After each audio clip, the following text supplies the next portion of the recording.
too old for this shit. Tveir á toppnum í samstarfi við Rekus á Íslandi. Rekus leigir út skrifstofur og vinnuaðstöðu fyrir bæði einstaklinga og fyrirtæki, stór sem smá. Rekus með 15 starfstöðar á Íslandi og rúmlega 7000 stöðum í 900 borgum og 850 flugvöllum út allan heim. Allt sveigina lausnir og þjónustu Rekus á rekus.is.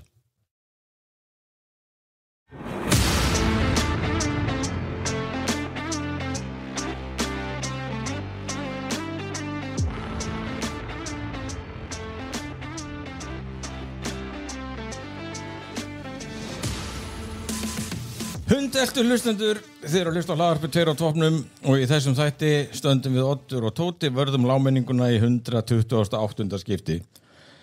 Helsta viðfangsefni þessa þáttar og hefur verið á harðahlaupum frá 1982 til dagsins í dag. Við erum hins vegar aftur komnir á venjulegan göngurhraða með aðeins eitt þátt í þessari viku, ólíkt í síðustu þar sem við hristum fram 2 geggjaða þætti á jafnmörgum dögum. Það var rosalega vika. Það var þáttur 126, Frankenstein og 127, ég veit ekki hvað heitir hann, Ötti Blöð. Bananhlæja. Bananhlæja 2. Já, eitthvað svoleiðis. Það sló í gegn. En þessi hægagangur hefur þó að sjálfsög engin áhrif á metnaðinn og hingað eru því komnir 2 vaskir kappar úr efstu hillu fjölmiðlaelítunar. Sjálfur vaktmenn menningarinnar, þeir Símon Birgisson og Valur Grettisson. Hvernig var þetta? Þetta gott, frábært. Þetta var anstíkilega. Vaktmenn menningar. Við erum með slókanu alltaf á vaktinni. Alltaf á vaktinni. Þetta er svona nágrannavarsla menninguna. Já, það er menningarvaktin á Vísi. Já, við fórum á stað með hana hvað fyrir á dögunum. Við erum ekki konið upp í 128 þætti, það er konið 3 þættir en þetta er svona, þetta er eins og í COVID, þetta er í veldisvexti. Hlustunin. Við vorum einu sinni bara með 3 þætti, svo höfðu þeir 128. Já, við vorum að slíta barskonu, Þannig að við erum mættið til Stóra bróðurs. Já, frábært, einmitt, þetta er svona, við vorum held ég að tala í Frankenstein voru svona crossover þætti, þegar karakterar úr Law and Order SVU fara yfir í Law and Order, svona. Þetta er crossover þáttur. Já, það er meira, þið eru svolítið eins og Viktor Frankenstein og við erum svolítið skrimslið, þið sköpuð okkur. Já, meina það. Já, podcastið, þið settu þetta á kortið, það er bara þannig. Já, þau veit það. Wow. Það er þessi útbreiddi misskilningur að það hafi engin áhuga á menningu en allir á fótbolta. Það er svona það sem ég hef svolítið tekið eftir í þessu. En það er náttúrulega bara staðreynd að menning er náttúrulega það er ekkert eðlilega mikið af fólki sem bæði borga fyrir menningu og nýtur menningar og það eru öll tónleikahús full öll kvöld og það eru kvikmyndir og það eru leikhús og það eru bækur og annað og við sem menningarþjóð allt í lagi fjallum það líka. Algjörlega, líka það er samt hvernig fjallum kannski svolítið tífla á tánum því að fólk elskar líka fyrst og gott yfirvildi og þeir að fara að rífast menninguna. Þá kom allir, Já, þetta er það skautunar elementið í menningunni, Það er hvað er gott, hvað finnst hverjum og einum og svo framvegis. Það er Símon fekk að heyra það svolítið eftir síðasta dóm, Allir bara, mér var það bara frábæri sýning og maður svona með gnýstandi tönnum nánast og ekki því trú nokkur mann þetta náttúrulega bara svona. Já, ég hef alltaf sagt það, þú veist, maður rífst ekki eitthvað nema það sé mikilvægt. Það er rétt. Og það er bara merkjum það að manni þykir væntum og manni finnst þetta mikilvægt sem var að skiptir máli. Þetta skiptir máli og það er náttúrulega það sem kvikmyndir, leikhús, bækur hafa alltaf gert. Maður tengir við þar einhvers staðar inn í sinni sál og sinni vitund og það er fylgja manni og mann er bara ekki sama það sem maður horfir á eða það sem maður sér. Ég var samt ég var að leggja áherslu og við varum lágmenningar vörslumenn lágmenningarna þegar ég ætla að kynna ykkur eins sem hámenningar dútana en þetta væri líka crossover því að ég held við tilheyrum svona sama eins og Cinematic Universe, við erum í sama podcast universe að þið eruð á Vísi, Oddur vinnur á Vísi ég hóf minn feril á Vísi þannig að ef að Vísi er svona merkingamiðan í okkar universe þá erum við í sama podcast heiminum. Það er náttúrulega, moggin er náttúrulega búin að vera að móka pening núna í menninguna en maður sér það náttúrulega líka þar að það er meiri kannski svona þjónusta fólkin í því, þetta er svona þjónusta við menninguna. Ég kalla Vísi svolítið vilda vestri að menn fá bara svolítið að gera það svo, þeim finnst skemmtilegt og áhugavert og fá stuðning til þess þannig að ég er bara þakkláttur fyrir það að Vísir kom þessu kortið og er að styðja okkur í því. Það er hárrétt, þættir er búin að vera geggjaðir hjá okkur Ég er nefnilega var að segja við ykkur fyrir það, ég var svo svart síðan á þetta, ég bara, hvað, það engin eftirspyrnir ég hugsaði það, sko en þið er algjörlega bara, þú veist, ég hef ekkert eðlilega mikið rann fyrir mér, það er búin að vera geggjaðir ég fekk sko, ég fór til tannlæknirinn var búin að hlusta á hvern einasta þátt sko. hann eiginlega komst ekki það tönnunum við mér, hann var svo áhugasamur Hamlet sko, þetta enda á því hann sagði, heyrðu, ég held við höfum bara ekki tíma fyrir þetta, ég ætla að ringi því í næstu viku og þú bara, hann var ekki byrjaður sko. Þegar þú einmitt Símon, þú skrifar náttúrulega leikúrsgagninni á Vísi já, ég er leikúrsgagninni hvernig, ég er svo meðvirkur, bara hvernig ferði það þessu? ég gæti nei þetta er bara áralöng þjálfun í að vera sama en svo það er kannski líka ég meiri kannski alveg en ég hef nú svolítið verið að hugsa bara pappa minn sem lést fyrir nokkrum árum Birgir Svanni ljóskáld og rithöfundur og það er kannski eitthvað sem ég fekk líka í arf frá honum sem var bara svona að gagnrýna og veist ég svona ólst upp við það að þegar ég mætti með sögu eða heimaverkefni að ljóti pappa sko, þá fekk ég svona útkrota rautt blað tilbaka, það var sko no mercy, það var sko, hann sýndi mér alveg nákvæmlega sömu línu sko eins og hann myndi gera bara í vinnunni sko. Þetta er gott uppeldi. Já, það var svona eitthvað sem hefur svona fyllt mér að maður á ekki að velja úr að sitta, maður þarf að vera heiðarlegur sama hvað, skiljið. Það var eitthvað sem ég svona hef alltaf kunnaði að meta við gamla kallina, hann svona það var alveg sama hvort við vorum á sko Van Gogh listasýningu í einhverju ferðalagi í útlöndum eða bara horfa á í sjónvarpinu á kvöldin, það var allt tekið niður og greint. Þú þekktir hann? Já, og ég hlóð með mikið líka að Jónasi Sen sko, þegar ég var að stríða út þessum dómi með kórin sem hann tók niður hann og alltaf vist. Sá dómur var bara sjálfstætt listaverk. Já, var bara hálfgett siður og bara í kóra heiminum sko. Hvað það þurr, bara fyrir það sem er kóra, hann bara lýsa kóra svona lífinu sko, það er alltaf bara svo svona baular hæstir settur í aðal sko rauðvísi fara á mununum og þetta var einmitt einhver amatörkór, ég minna þetta æfaði þessi vel og allt það, en þetta var náttúrulega ekki einhver keppniskór og hann, ég spurði hann bara, það hefði ekki verið kannski ágætis hugmynd að fara svona mýgrið höndum þessa amatöru, hann bara nei, af hverju ætti að gera það? Og auðvitað, þá kveiktum maður á því þetta er það sem það snýst það er sama mælistíkan og allt saman. Já, ég heyrði nú svolítið að kóra fólki út af þessum dómum, þetta er alveg rétt hjá hann, þetta er nákvæmlega svona, þetta er bara alveg rétt. Ég vinn með einnig sem er í kór og hún sagði þetta, nú, þetta var alveg rétt hjá hann, þetta var bara nákvæmlega lýsing og henni varst þetta alveg bara snildalega að skrifa sko. Þannig ég held að þarna hafi kannski verið, hann hristi svolítið upp í hólki Jónas og hann gerir það með þessari skemmtilegu einlægni og stíl sem er í dómunum hans, þeir eru alveg frábæri og þú manst nú eftir Tóti í gamla dag þegar við vorum á Devaf dómatarnas Jónasa Kristjánssonar veitinga það var náttúrulega algjört work of art og maður gæti lesið á alla á síðunas Jónas.is og ég meina mér datt ekki í huga, ég myndi nokkuð tímann eitthvað fara á sama stað og hann og eitthvað, ég hefði örgulega bara verið mjög ánægð með hann og þorskrið sko, en fyrir honum var þetta bara, þú veist, bara helgispjöll hvernig þorskrið var borðið fram þetta var svo frábært að lesa þetta. Skrifa náttúrulega sko innsæju og þekkingu og allt það, þú getur ekki trasa við Jónas, heitir við það. Já, ok. Þannig hann var í matagagrínni. Og bara nákvæmlega sama þótt ég skrifum eitthvað leikrit og mér mislíkar eitthvað hitt og þetta því er ekki öllum muni gera það. Nei, alls ekki. Veist, alveg eins og örgulega margir mjög ánægði með þorskinn sem Jónas var ánægði með. En ertu ekki búin að vera að fá mikið svona aðkasta fyrir, þú veist, eins og þú ert að gefa að fá stjörnur og svona, ertu ekki að fá mikið að skilabóð?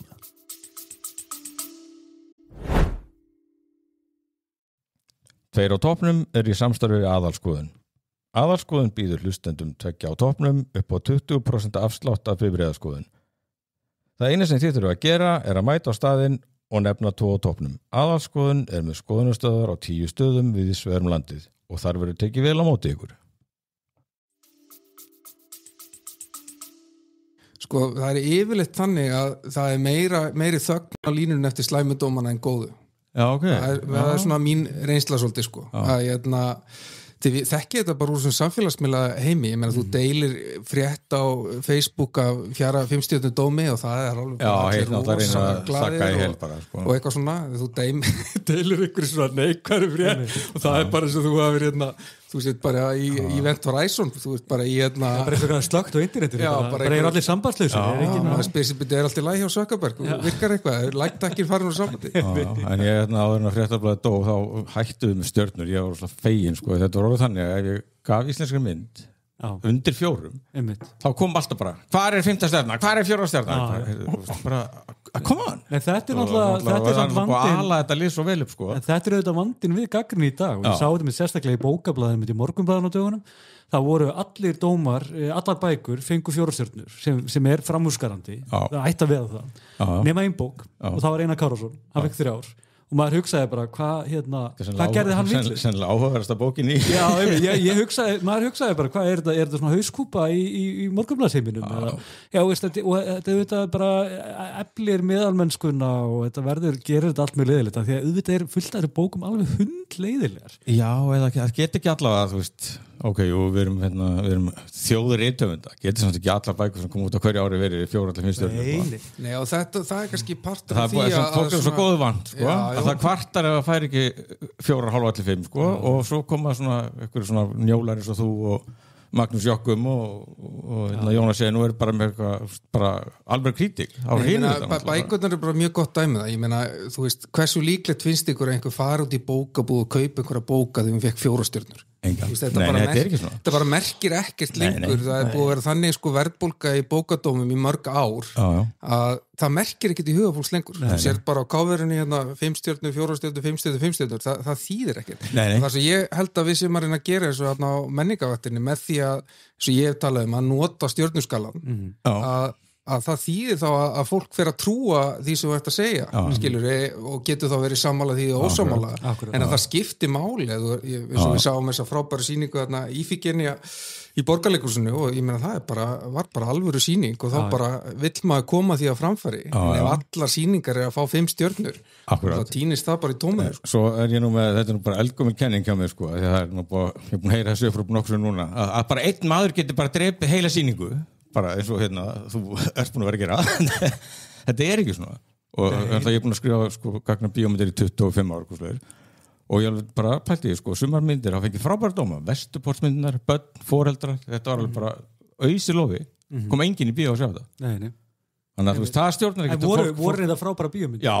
en það kom enginn Svo bara eitthvað latte að leika eitthvað Jóhannes og leika eitthvað draug og eitthvað bara bullshit Það er bara aðsóknarmestu myndar Og ég má líka skjóta þið inn alltaf því að við auðvitað höfum allir eða ekki bara tölvera reynslur úr blaðamannaheiminum og þá er þetta gamla góð þetta er svolítið svona hvað með börnin stemning og svo framvegis og sérstaklega maður í vanda sem málum allt þetta og þá er svona þessi siðferðislega spurningu þetta, sem svona snýr að blaðamennu sérstaklega sem er bara svona er ég að auka á einhvern veginn óhamingjuna eða eitthvað slíkt en svarið er þetta alltaf nei bara það er alltaf sá sem kannski býr til sýninguna sem er léleg, sem er náttúrulega svolítið ábyrgur fyrir henni en ekki sá sem sér hana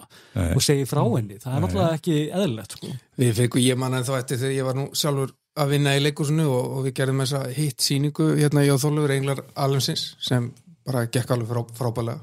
en við fengum eitt svona svolítið neikvæðadóm þá var Jón Viðar vinnum minn og það er svona, ég meina og þú veist, það er svona er ennþá eiginlega einu dómur sem ég man eftir svona af þeim dómur sem við fengum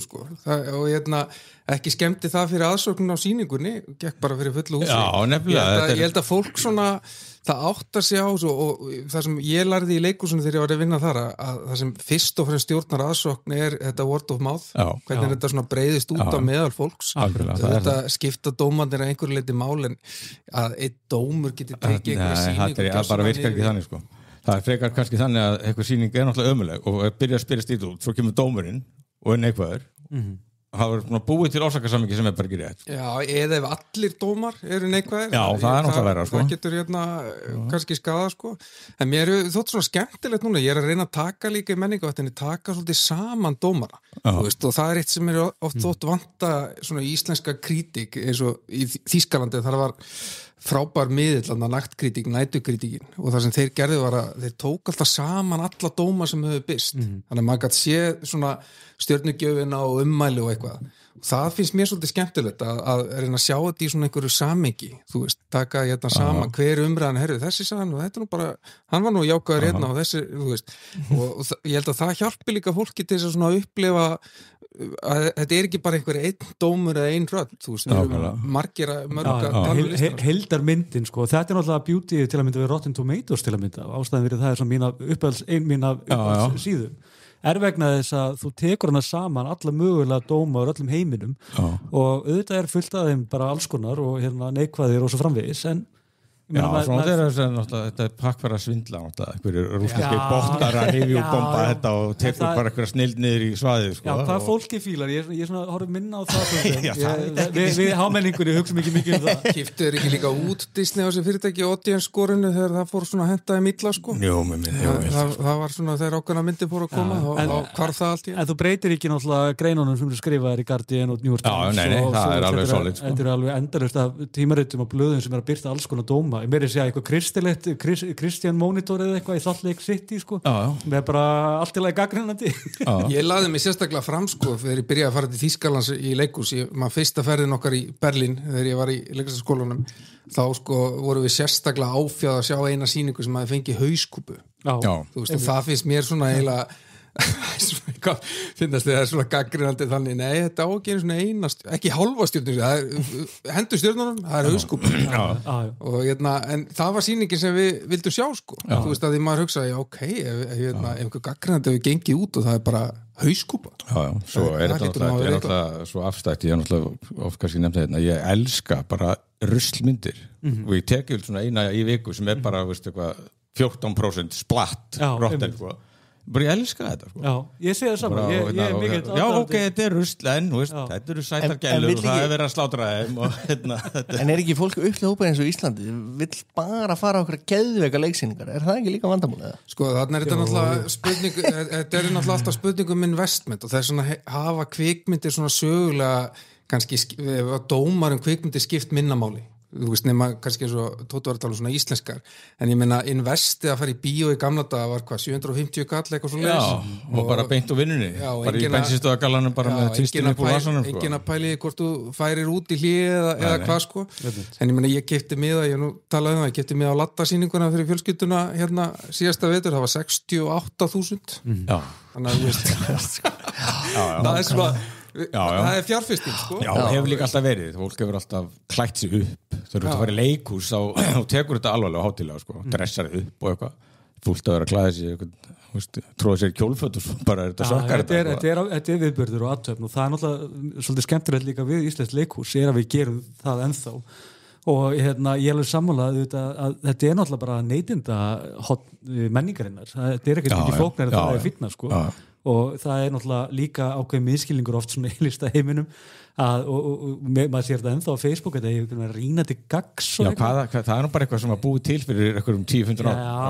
það er rínandi gags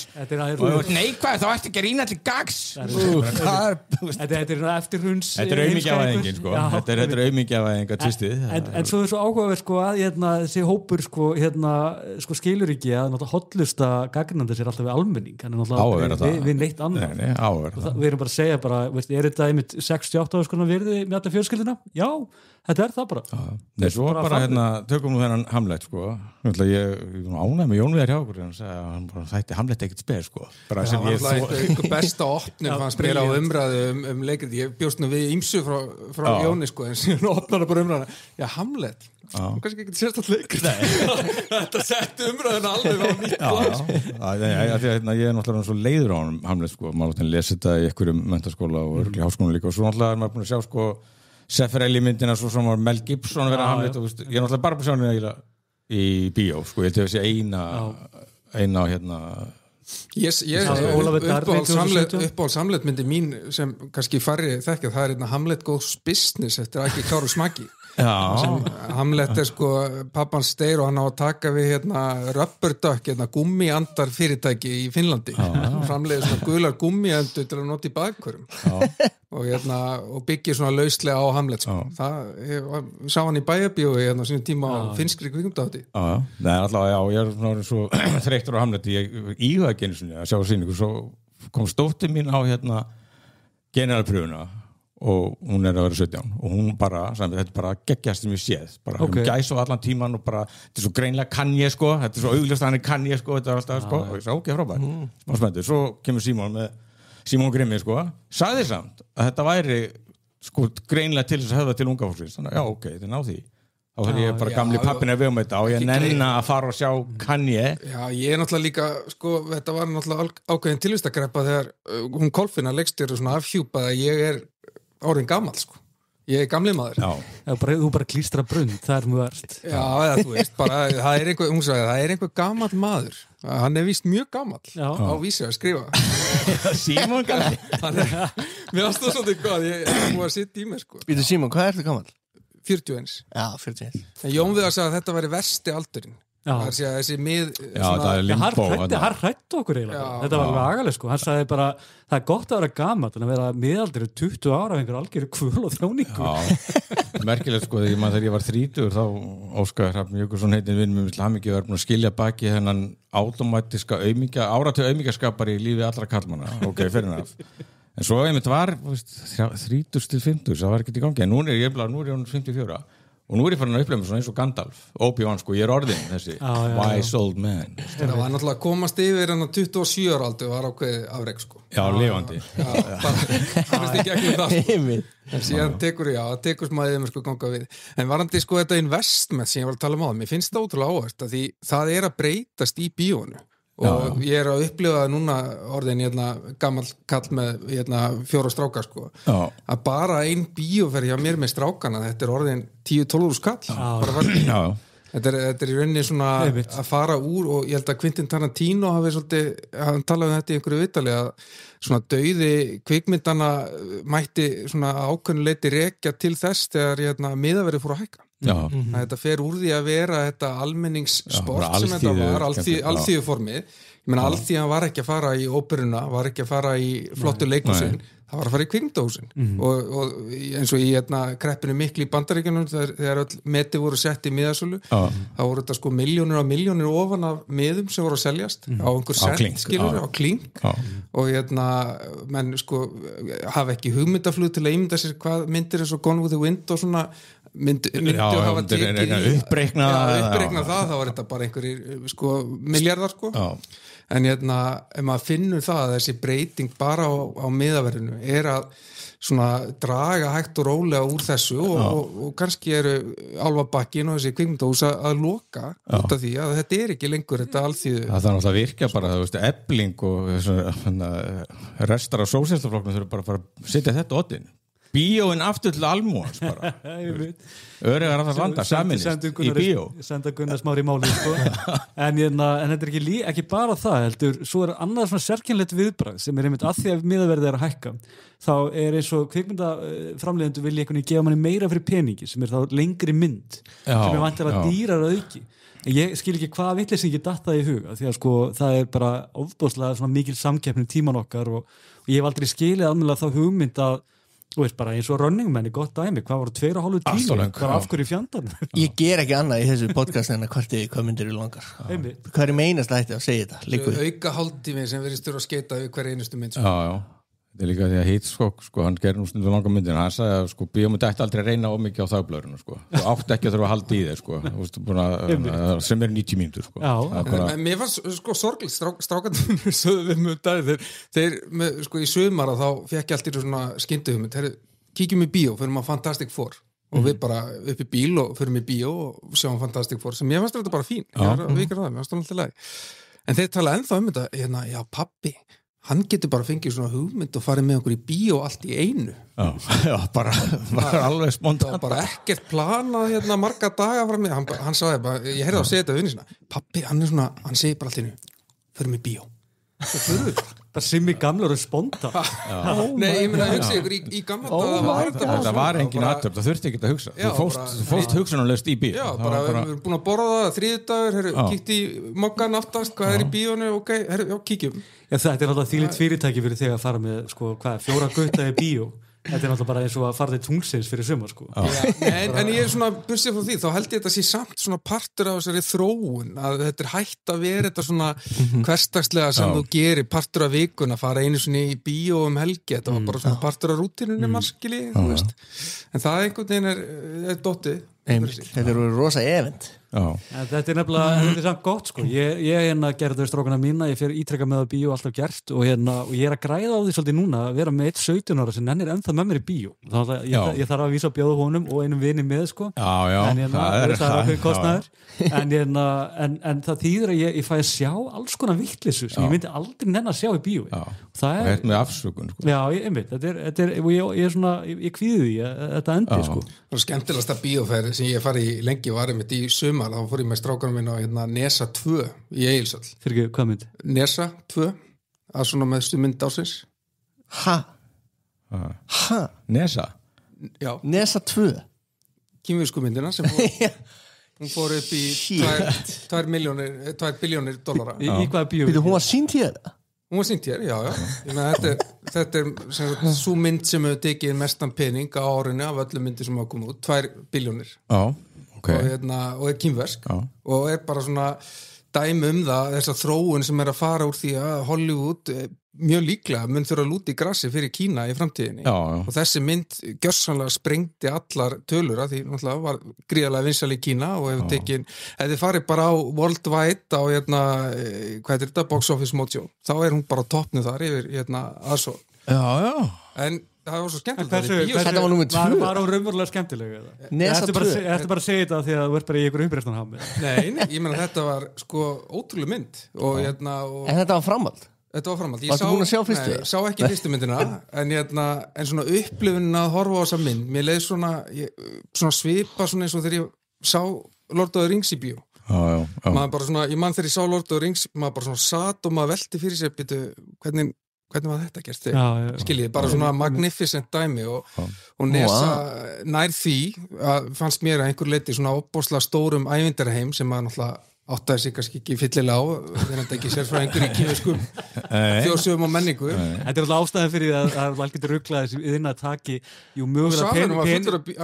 kínverum. Það var skemmtilega. Byrjið hvað bíó, hóstu? Egilshöll. Já, þessi eina sýning var sér full af kínverum. Já, hún var sýnd 3 svar eitthvað svoleiðis. En það er alltaf augljóst náttúrulega, já, ég skilja hvað þetta fara, ég meina, þetta er kínverski markaðurinn er náttúrulega gríðarlega verðmætur, en það er náttúrulega, hann tekur ekki fram úr, sko, vestrænum bíómyndum nokkuð tíman, sko. Já, aðsvona mesta mynd Hollywood, Lilo og Stitch í ár, hún er með helmingin, tæpan af Nesa. Já, en það eru bara 2 myndir sem hafa daðrað við biljónuna í Bandaríkjunum í ár, það er Lilo og Stitch og Minecraft sem náði ekki biljónni. Lilo er eina sem fór yfir. Þannig að stökki á milli aðsvona mestu Hollywood-myndarinnar og síðan aðsvona mestu kínversku. En við erum ekki góð málum ef kvikmyndaheimurinn allir fyrir að laga sig að kínverunum það þarf alltaf að klippa sérstaklega myndina fyrir kínverðin að vera að taka út allan fjandan þetta er mjög skrítnar myndinar okkar Já, ég held að þróunin sem við séum að fara að sjá og ég finn það líka bara á ungu kynslóðinni og svona, það er þessi Asíu markaður, hvort sem það er K-pop eða Kína sem er bara hreinlega að rúlla áfram að því þar er verið að segja orginal sögur. Myndirnar sem er að koma eins og kóresku myndirnar og anime og þetta eru orginal sögur og þetta er áhugavert meðan Hollywood eins og Running Man sem við komum á eftir er gjörsamlega fast í endurgerðum og báðar þessar 1-2 myndir sem hafa náð einhverju peningum inn í ár fyrir Hollywood er náttúrulega báðar bara live action remake af einhverjum töluleik og teiknumynd töluleik og teiknumynd ekki orginal saga skilji, þannig að þetta er náttúrulega bara sjálfskapar víti sem Hollywood er búið að koma sér í og virðist ekki ætla að koma sér út Nei, en kannski það líka bara eitthvað frá hausinn, það er bara eitthvað þannig sko, kannski er bara þetta Excel-skjal bara orðið bara úr sig gengið og það verður náttúrulega, það er engin hörgull á í sjálfsög listafólki og hvað þá hugmyndaviti og svo framvegis. Já, þetta er kannski líka bara svona horfa einmitt kannski á Excel-skjali samt og bara sjá hvert og ert að spreða peningunum sko. Það þurfi ekki að vera svona dýra þessar myndir, það má alveg tónleita aðeins niður sko og stytta þetta. Það er stytta þetta í fyrsta lagi hálftíma, þetta er bara galið, bara þessi fárustu kvikmyndir sem eru bara að reyna þannig á mann að það er ekki átt. Já, eins og Running Man, ef ekki fara að vinda okkur í máluna, The Running Man, sem er sem sagt allt byrjar þetta með skáldsögu eftir Stephen King sem hann gaf út undir höfundarnum Richard Bachman 1982, The Running Man dystopía, eitthvað bla bla kemur Arnold Schwarzenegger mynd 87 og nú er komið inn hérna hvað heitir hann? Powell? Glenn Powell stórkostlegur, vel að merkja. Að endur taka rölluna, sem sagt, 2025, þetta sem sagt, þetta orðin svolítið kunnuleg saga og ég veit ekki hvað við segja. Morling. Sko, ég skal byrja á þess að ég veit nákvæmlega hvað Símon Grimmi í þessu máli en sko, byrjum á því ég naut þessara myndar, mér fannst hún bæði hröð, skemmtileg, ég elskar hann Glenn Powell, mér finnst hann æðislegu leikari hann er huge ég sá hann í Twister fyrst og hillaðist algjörlega af honum og þessu karakter sem hann leik sást það fyrst í Twister? Já sást ekki Anyone But You með Sydney Sweeney einn stærsta mynd bara allra tíma nokkrum ár Fyrra ári og svo datt ég í þáttaseríuna sá Hulu sem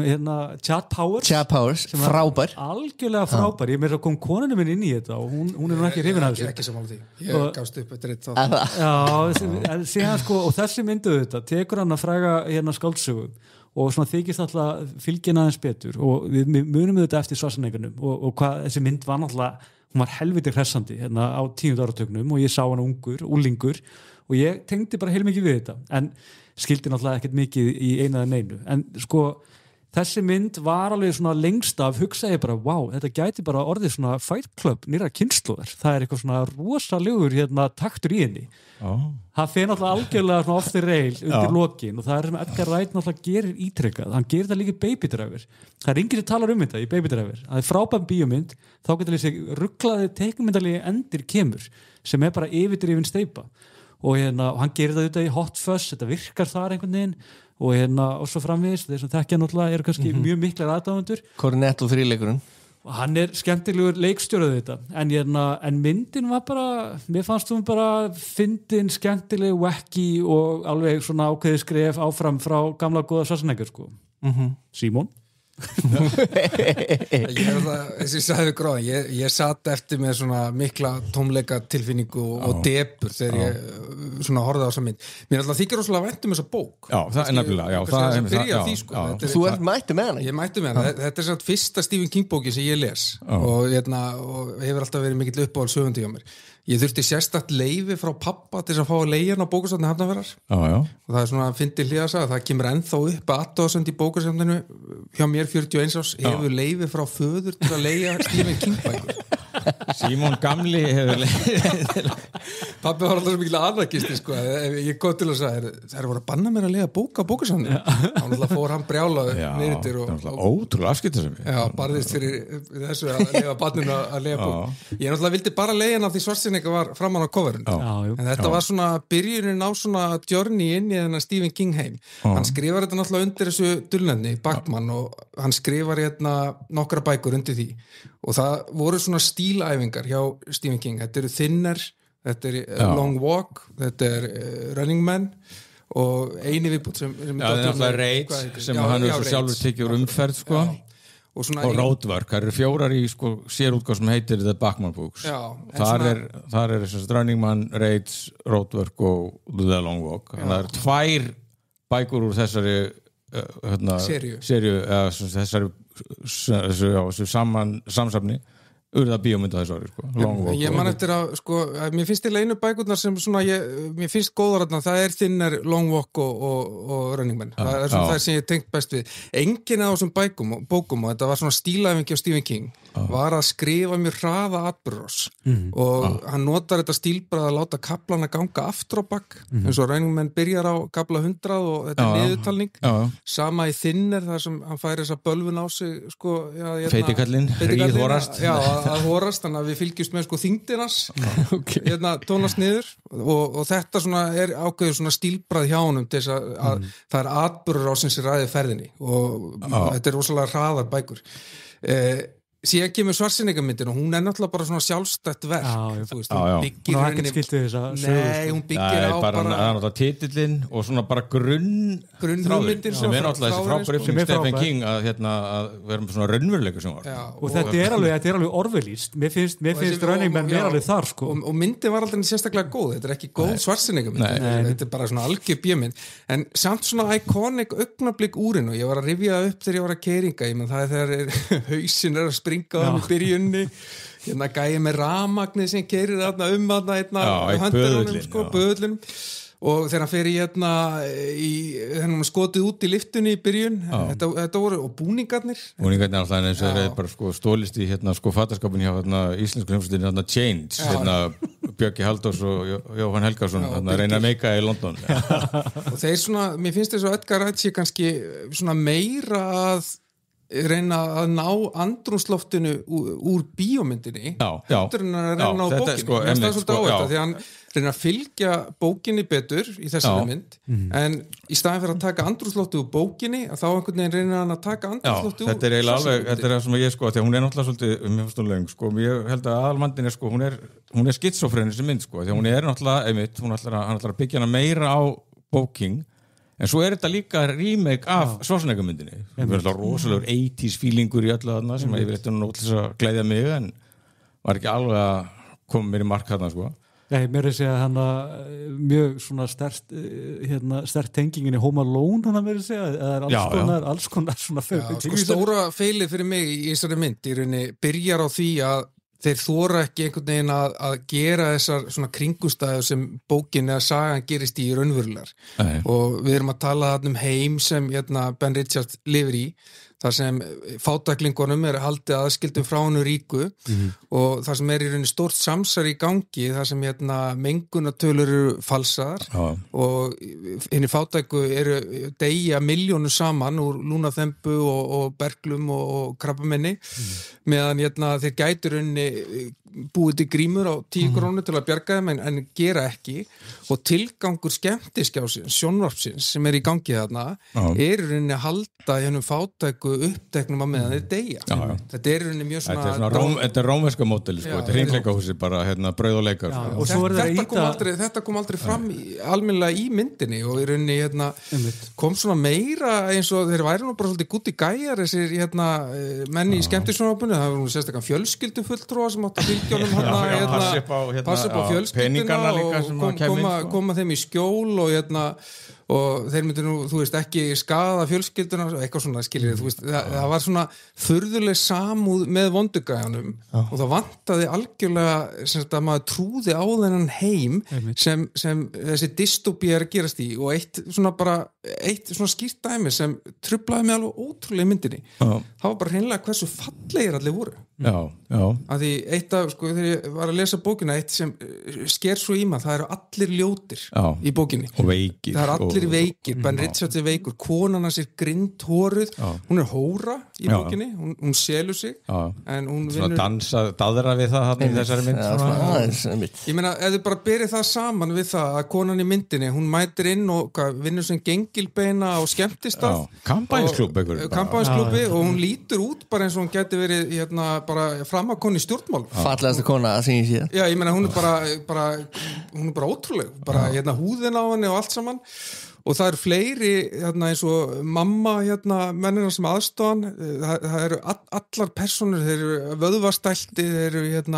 húðin á þeim og annað og þetta var svona sem truflaði mig svolítið því maður fekk enga tilfinningu fyrir því að þarna væri fólk að deyja í milljónavís örvæntingin sem fylgir svona örvæntingu, það voru eiginlega flesti bara eins og þau væri bara, ég held í góðum málum og þegar Glenn Powell náttúrulega fyrir hann að úr og ofan og er bara með hangklæði þá er maður bara svona þessi maður náttúrulega hefur augljóslega tíma til að fara ræktina hann ætti að vera með lúnaþembu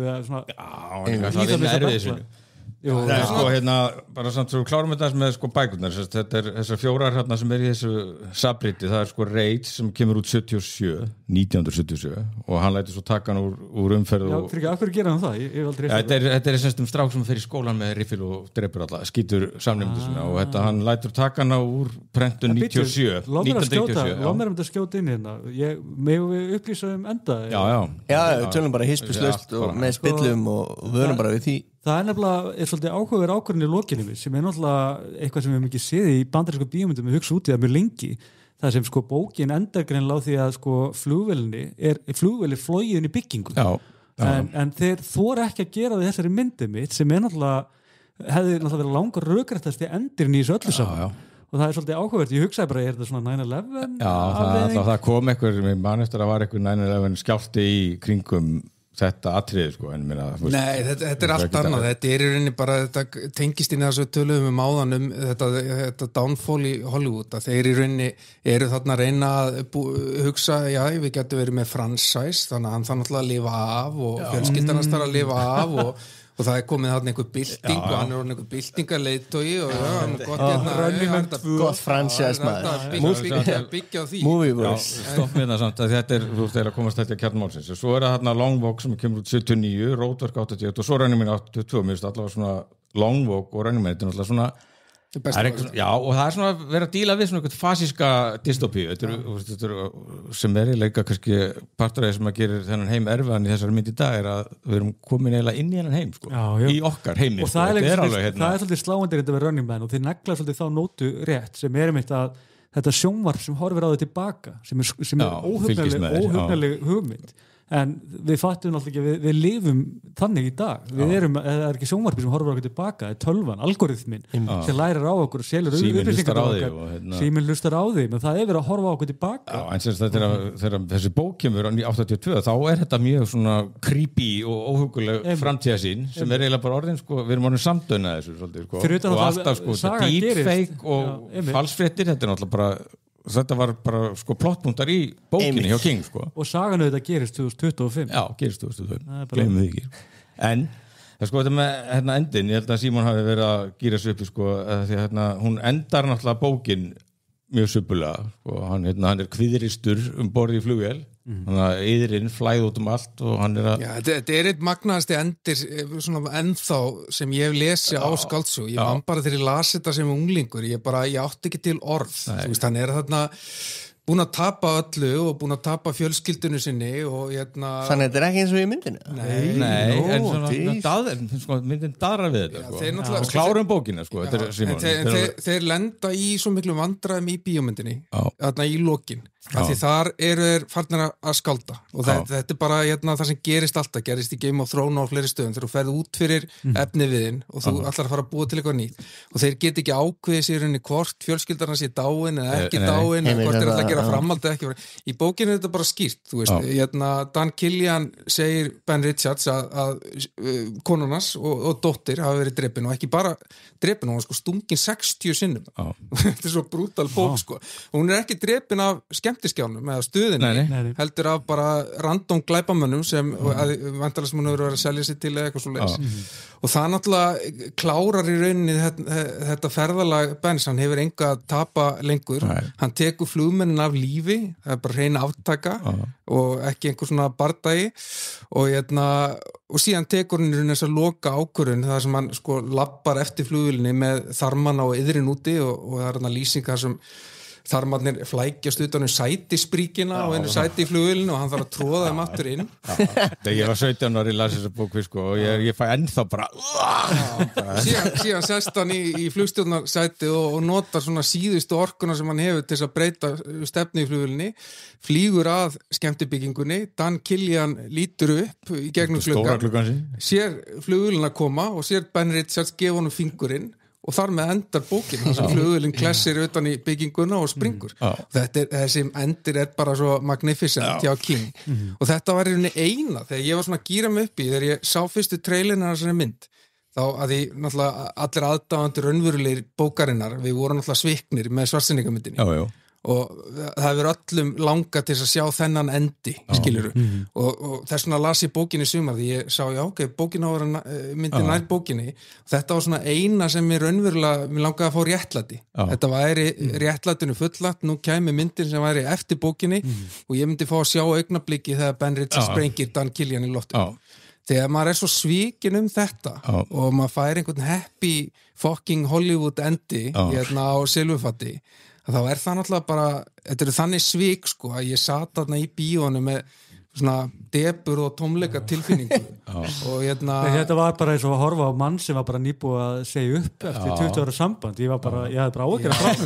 og þetta lokatrið þar sem konan er allt inn að versla í einhvern stórmarkaði með barnið og hann stendur fyrir utan veifandi og síðan allt inn kemur svona ridiculous atrið þar sem Dan Killian er mættur í beina útsendingu í þættunum og hvað hleyptuðu bara öllum inn með Molotov-kóttel og það bara eitthvað, þetta kom að horfa á þáttinu, ertu ekki örugglega með Molotov-kóttel Hotel, jú. Já, líka, það var ekki smá gæsla upphafi myndarinnar, sko. Það var bara, það fór þeir bara í frí. Og Ben Richards, hérna, það voru DNA-þefarar sem gáttu þefaðan uppi bara hvað sem það var. Nei, hann hefur bara komið bara að keypt sér miða í skemmtiþáttinn og bara, já, nei, þetta The Running Man, blessaður. Og þetta var svo ridiculous. Og þeir klúðra allski svona hlutum í bíómyndinu, svona continuity dæmi. Sem fór mjög í taugarnar á manni þegar maður var að horfa myndina bara til dæmis eins og þetta að þeir eru ekki samkvæmi sjálfu sér í myndunum sem hann þarf alltaf að senda að hann geti alltaf inn að fara að taka pre-teipa myndina fram í tíma hvað akkur grefur hann bara ekki í hólu tekur upp öll myndbandin sendir og máliði döð þannig að það voru svona gallar í myndin en aðal galli myndarinn þar sem ég reiðastur yfir með þessa mynd er að hún svíkur kjarnan í sögu Stephen Kings hún þorir ekki að fara alla leið í brutalismanum, í ofbeldinu Já, og auðvitað bara sko, það sem gerir þessa bók svo hættulega sérstaklega í því tíma í dag er náttúrulega augljóslega pólitíkin í henni er bara ansi hvöss og það er algjörlega bara svona sleppa þessu en þeir reyna líka að gera skemmtiskjá gæjana að einhverjum gúti gæs þeir séu bara með einhverja fjölskyldufulltrúa og þeir séu með hinn og þessa þetta sé allt og fínt skilur það geta allt verið feik sko það geta allt verið lígi og plott en mér finnst þeir samt sleppa þeim svolítið af króknum einhvern veginn líka þeir eru einhvern veginn að reyna og eitt svona lítið dæmi að því maður þarf að taka til smáatriðum og þegar maður þekki bókvel þá horfum maður á smáatriðin í bókinni þegar hann kveikir í hótelinu, KFM hótelinu þá er það algjörlega yfirveður á því hann sér bara gasleislunar og hann sér dablaðastaflan og hann fokkin kveikir í hótelinu, málið dögt í myndinni að þá sko kveikir hann af tilviljun í blaðastaflanum og áður hann lætur sig hverja þá hrópar hann að gæjónum passið ykkur það er alltaf að springa Svo góður, hann er svo góður sem er samt svona reiðasti maður í heimi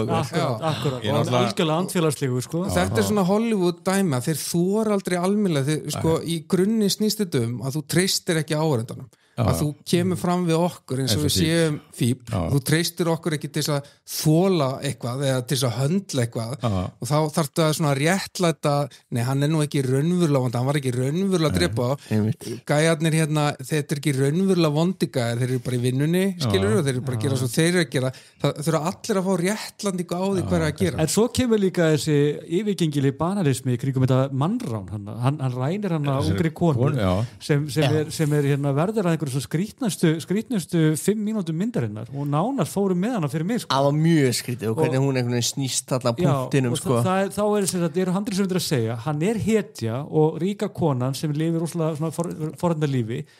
finnur það og viðurkennir það og lokum einhvern veginn og segir okkur áhorfendunum hann er góði gæinn bara eins og það af einhvern veginn það skiptir okkur ekki svona í máli við viljum bara sjá okkar brenna En sko þetta sem að Símon að segja sko þetta er svo gróft með endin að því að við fáum næst í þennan endi hann sést gefa fingurinn að vísa bara á skjái eitthvað sko en það sem að svo er hann komið með yðrin út og er að fara að fljúga þarna og það kemur maður fekk samt ekki að sjá því Nei, en svo kemur eitthvað sprenging og svo bara já, en þetta var ekki svona þú veist, þetta er svona bara það er 2 endar ég sá, þetta er Stephen King sko það væri, hann held að lesendur bókana alveg sáttir þeir fengju bæði það er svona 2 endar, kemur svona vara endir Já, mér finnst þetta verra einmitt út af þessu sko, að ég er svona sáttar í rauninni við orginalina því að hann fer bara í einhver allt Já, og er bara í sinni steipöld En mér finnst svona erfitt sem aðdáandi bókarinnar og þessara sögu að fá í rauninni 98% en svo ferði ég þar sko. en það sem þetta er velgert ríðast upp mér ég var að horfa á þetta því að hann er komin í flugvélina, það er búið að rista á hann og kviðin alltaf og hún segir til Casino Royale með Daniel Craig sem sagt loka senan í bókinu eftir Ian Fleming þá situr James Bond berrasaður á setulösum stól og vondikallin er að banka upp undir pungin á hann með teppabankara sko Þegar þetta var komið þarna, ég var að horfa á Casino bara, yes, þeir ætla að fara alla leið og svo bara ég verð að fá The Bitch is Dead sem eru síðustu línur bókarina sko. Og það kom líka, þarna var bara þeir fóru alla leið, tóku bara Ian Fleming endin úr sko 50 ára gammalli bók skiluðu þessu bara Þannig svona, við gætum gert þetta en við þurfum að hafa þetta aðeins betra sko. En svo annað við þessa mynd Þú talaður þegar heitir Amelíu það líka áhugavert því sko, það gerir svona miðbygg bókarinnar og það var ein setning sem ég langaði bara svona varpa hérna til ykkar bara til að kommentera á þegar hann að tala við hann í bílnum og hann alltaf rænir henni í bókinni þetta er ekki vinskapu þeirra á milli sko, hún er bara fórnalabb, hún er gísl og hann segir við hann að það ógeðslegt að horfa á konuna sína vinnandi á bakinu meðan skemmtiskjárin að drepa milljónum manna þegar þeir gætu gert grímur á 10 krónur stykkið. Finnst ykkur þetta hafa komist í skila sem svona heimur myndarinnar? Nei. Að það sé milljónum manna að deyja, það væri að þetta bjarga að því einu skoti sem ég sá á almenningi voru bara með einhver skilti þegar hann var til staðar þá var hann bara allra nógu hress til að bara vera til í byltingu en við sáum raunverulega aldrei almenningin kvæljast, við sáum aldrei hvernig það var að vera að kúa þetta fólk við vissum þetta var, og þetta er reyndar svipaði við Long Walk á margan hátt þú finnur ekki fyrir allræðinu nema þetta í hernu sem skýtur náttúrulega þessu ungu mennan á leiðinni en þú sérð aldrei umhverfið öðruvísi en að þú sérð mjög fátækt fólk og mjög frumstætt og það voru mjög svona sterkar senur til að mynda við Long Walk aftur á móti í þessari mynd þá maður sér aldrei umhverfið hans öðru í sen sem svona mjög sterka wacky karaktera eða þetta er allt mjög svona þetta er bara mynd sem hefur enga tilfinningu fyrir sínum ytri heimil. Nei, og vantar líka sko þessi reiði The Running Man er ógeðslega reiðbók og hann er mjög reiður og hann er kynntur til sögunar þessi Glenn Powell hann þú er svo rosalega reiður og það er bara mjög bara alltaf eins og Arna Grant það er ekkert reiður segja það líka, þetta er lélitt handrið þannig sko, það þarf alltaf að segja mér það þú ert reiður bara, já hann er reiður hann er bara eins og maður er bara The Incredible Hulk sko, svo er hann bara alltaf svona eitthvað en það sko, og svo bara, það er skauta fram í öllum ljótleikanum, öllu sem er ljót að þessi mynd hún þorir ekki að vera reið reiðin sem er fjúelið í skáldsögunni er bara ekki það hún þorir ekki raunin að gera allræðið, skemmtiskjáin að hinn raunverulegu bóttumönnum hún þorir heldur ekki að fara alla leiði að gera almenningin að fórnarlömbum og þar að leiðandi er hún í þessu skrítna millibili sem er kannski þetta ástand sem Bandaríkin eru svolítið í að það þorir engin almennilega að fara eina leiði aðra þannig að það er svona passað upp á að fara smá í þess átt og smá í hinna en það er náttúrulega gerir ekki gott bíó en svo langaði maður að skjóta inn með endin og ég sagði þetta nú við í skilabúðanum það er ótrúlega skemmtileg svona líking með endinum á Running Man og Gísla Sögu Súrsson Þetta er vel spottað. Já, og ég er nú að kenna Gísla Sögu búin að gera það í nokkur ár í grunnskóla. Og Gísla Saga endar náttúrulega eftir allan hann flótta hans Gísla sem kallast nú alveg á við flóttan. Hann er náttúrulega Running Man. Hann er Running Man, hann er útlæginn og hann fær svona hjálp hjá hinum á þessum Ingjaldi Hergilsey sem er svona svipað og hann fær svona hjálp frá hinum á þessu aðilum í bókinni. Og endar svo á Einhamri, loka bardaginn á Einhamri, það er svona 1-15 og ég held að liggi 8-9 í valnum eftir hann. En í lokina þá eru þið búin að rista á hannu kviðin og Gísli stendur upp á klettinu með þarmana úti og gerir þá þetta ótrúlega afreksitt að tróða þörmunum aftur inn og festa reipið og fara með ljóð. Svona í tilefni dagsins eins og menn gerðu alvöru menn það hann hafði nú fengið hörkuna í arf frá föður sínum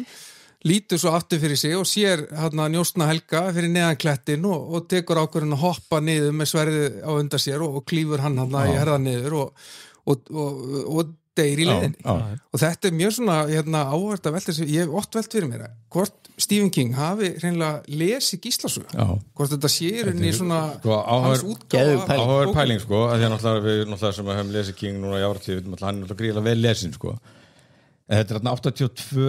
hann er nú sennilega ennþá að drekka og dópa sko og hann var enskukennari sko og og allavega hafi sagt fyrir sko að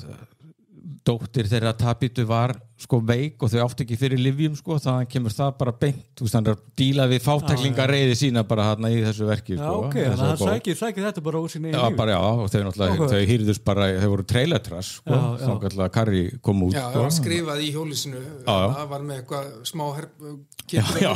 já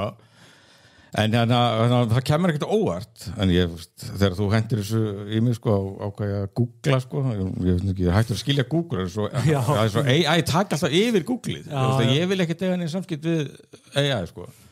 En þetta segir AI sko. There is no known connection between Stephen King's novel The Running Man and the Icelandic sagas. One is a 1982 dystopian thriller and the other refers to a collection of ancient medieval Icelandic works. The confusion may stem from the word saga, which also appears in Jeff Janota's 2015 novel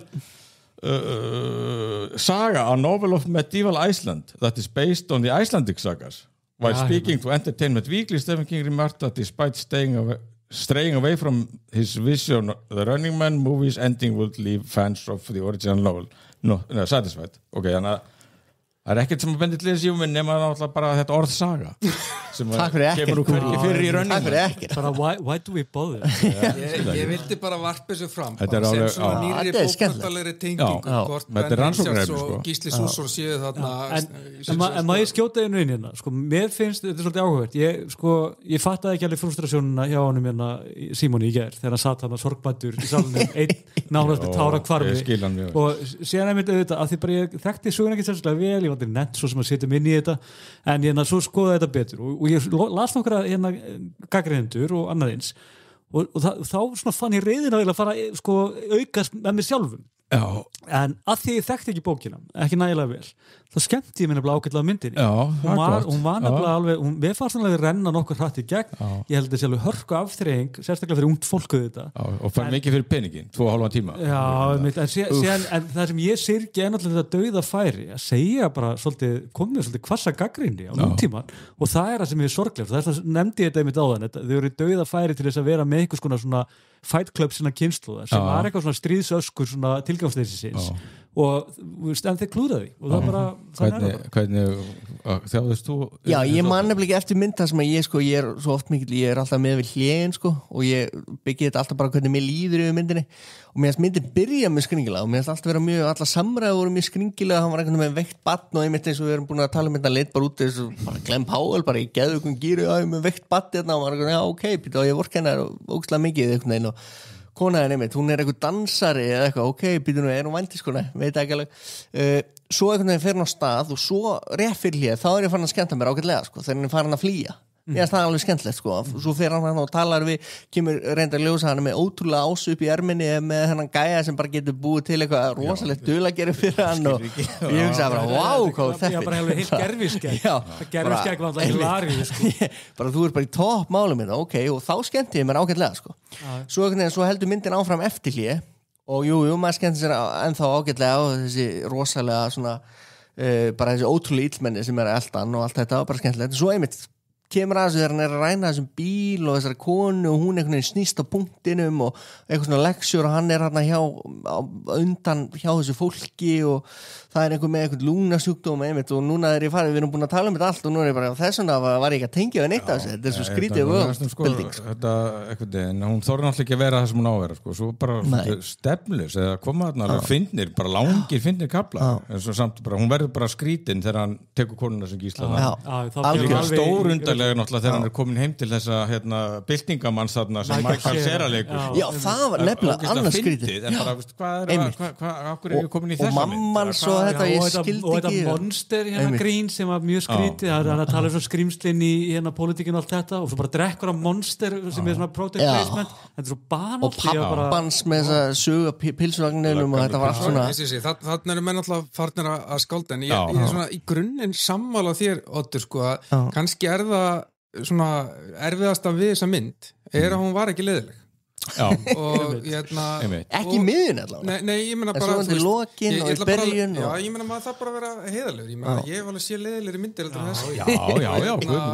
en það bara, ég held að við Símon vorum heldur báðir búin að ákveða að þetta yrði gert meira eins og já, ég veit ekki til bókina en ég segi bara, þú veist, að potentialin þess að gera myndina var það hefði verið svo geðveikt hefði þið gert það, því þú veist þeir eru eiginlega, það kom mér á óvart hversu furðulega nákvæmir þeir voru með söma hluti nöfnin á flugmönnunum og hitt og þetta og einhver svona smáatrið sem bara neldu bara eitthvað algjörlega sem ég held að skipti engu máli en síðan svíkja það hans í stórumyndinni og það er svona ennþá verra af því þetta er ekkert hörmuleg mynd þá finnst mann það eiginlega leiðilega ef þetta hefði bara verið blötu drastmynd þannig að ég segi alveg ok, er þetta að mæla með henni sko, þetta er ekki leiðileg mynd og það er alveg bara hellingar og fólki í bíó í gær og bara, þú veist, ágætt að sjá hann en ég mæli bara með, lesiði bókina og vonandi kveikir þetta áhuga hjá fleirum á bókinni, því hún er frábær, gott skoða því að þú náttúrulega býr svo vel að eiga hana íslensku þýðinguna frá 1991 flotta maður ég á bara gamla þvælda Backman-bók skilja en ég fór á bókasafni í gær og 2 nýtjamarkaði, góða þeir að ég ætla að finna hana ég vil þetta heilu hillurnar af Stephen King það var ekki nokkulega að finna hana ég hef svo að byrjað að taka hana á bókasafninu og Riksson upp úr ABC barnahjálp og góða þeirinu Unga fólki eru uppgötar Radiohead og Stephen King Þýtti hann okkur forsetnin fyrir hann til þessa? Guðni, hann þýtt svolítið mikið af King Guðni, ok Karl Birgisson Nú, Kalli en hérna ég datt eina setningu í Dómi Variety Released in 1987, The Running Man was a lumbering Arnold Schwarzenegger movie. You could say that Edgar Wright, the director of the new version, has made it into a decent Bruce Willis movie. Það sé nokkuð nálægt einhverjum kjarnar Sko Glenn Powell er svo annað element í þessari mynd sem náttúrulega mér finnst það náttúrulega algjörlega æðislegur þessi leikari hann er með einhverja star quality sem mér finnst skemmtilegt en hann er svolítið styrður, ég neita því ekki en hann er samt svona gott throwback í gamla Hollywoodi En þurfum við ekki líka að tala um Edgar Wright af því ég veit ekki af hverju en ég var með svona mikla voni bundna við hann en það er augljóst að ef hann þú veist, hann getur ekkert í handriti, hann getur ekki skrifað neina samræða ekkert góður í því, við vorum að tala um Baby Driver á hann, en þau eru með Cornetto þríleikinn, þú veist, það er bara Simon Pegg sem er einhvern veginn hjálpar hann að búa til eitthvað geða eitthvað sögu og svo er hann geðið ykkur í svona stílbræði hann var með Soho myndina síðast sem var alveg skelvileg hún var alveg bara það var ekki að horfa á hana Baby Driver hún var flott, ég hafði mjög gaman að henni en eins og ég segi þá endurinn af þeirri myndi er bara algjör steipa það er bara ég held kannski eitt svona líka sem ég hugsaði bara við náttúrulega maður var heppinn náttúrulega að upplifa kannski að því maður var svo gamall að maður uppliði eins og hefur komið fram uppliði svona skemmtilega tíma í kvikmyndum þar sem menn höfðu gött svo þor til að gera hluti sem voru svolítið sjokkerandi og Valur talaði Fight Club áðan Fight Club er ágætist dæmi mynd sem að bara, ég meina, þú veist væri hægt að gera þetta í dag einhvern veginn það er eins og enginn þori lengur að gera hlutina einhvern veginn alla leið þetta má ekki einhvern veginn þetta má ekki trufla neitt þetta má ekki láta neinum líða illa það þarf að passa upp á að allir séu representaðir, allir séu til staðar ég meina þetta er að fara